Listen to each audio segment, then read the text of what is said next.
Hoje eu estava conversando com uma pessoa e ela estava com dúvidas a respeito do açúcar, né? Porque a gente ouve muito e lê e vê em muitas redes sociais, na internet, enfim, né? Falando muito sobre açúcar. E aí não é só o açúcar de adição, né? É qualquer alimento que no fim vai se transformar em açúcar, em glicose, né? Que são os alimentos que têm mais carboidrato.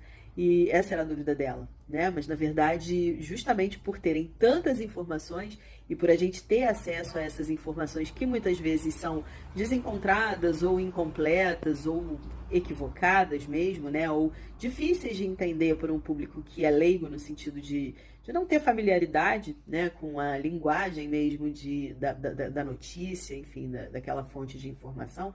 Muitas vezes isso pode confundir mais do que ajudar e é o que acontece na maioria das vezes, né? E a questão central não é como e quanto de açúcar faz mal, porque quando a gente fala de alimentação, a gente não está falando da ingestão de um alimento.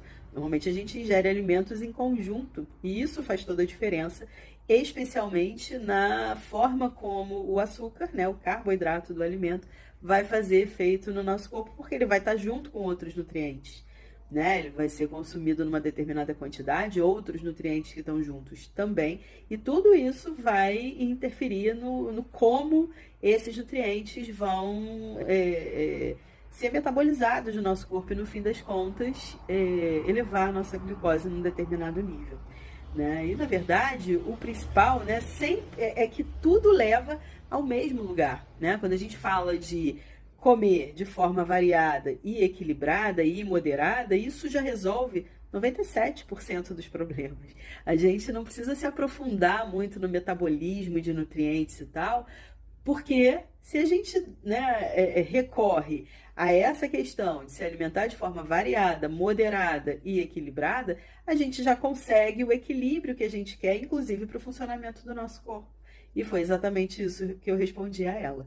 Acho que ela ficou satisfeita e não é que a pessoa, né, que é leiga, que não é nutricionista, que não era da área da saúde, não possa saber, né? Mas eu acho que dependendo da fonte de informação e do tipo de informação também, muitas vezes essa informação atrapalha mais do que ajuda, né? Porque quando a gente fala de alimentação é muito complicado a gente ficar fazendo conta para ver o que vai comer, né? Ficar escolhendo muito, pensando, né? Recorrendo à nossa biblioteca da nossa cabeça, né? Que guarda um bocado de coisas que a gente lê, que a gente vê no nosso dia a dia, mas não tudo e talvez não da forma mais adequada, né? E ter que tomar uma decisão com essas informações na hora de fazer uma refeição. Isso é chato, né? Porque a alimentação deveria